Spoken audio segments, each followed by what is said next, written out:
If there was a button I could press to stop all hydrocarbon usage today, I would not press it. You would not press it? Of course not. Okay. Did you expect him to say that?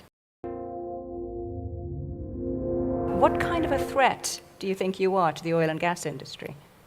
Well, I don't think we're much of a threat. I mean, yet. Yet. I mean, the more obvious threat is that we're going to run out of hydrocarbons to mine and burn. That's rather obvious. I mean, it's not. It's no time soon, judging from the comments we've had this morning. So it's getting harder and harder to find hydrocarbons, and it's getting much more expensive to extract them.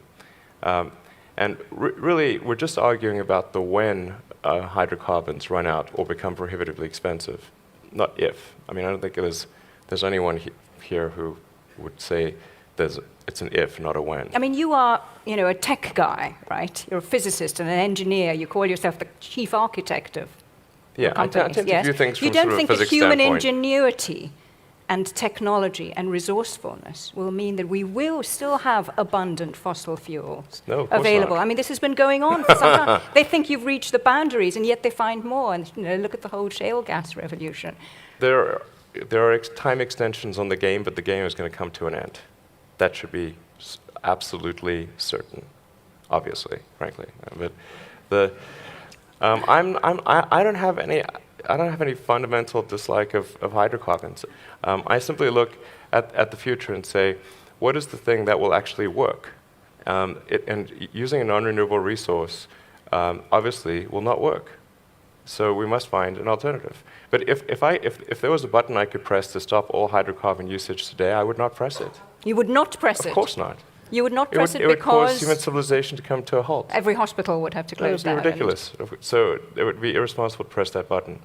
But what does need to happen is to, if we can, accelerate the transition towards renewables. That's the sensible thing to do.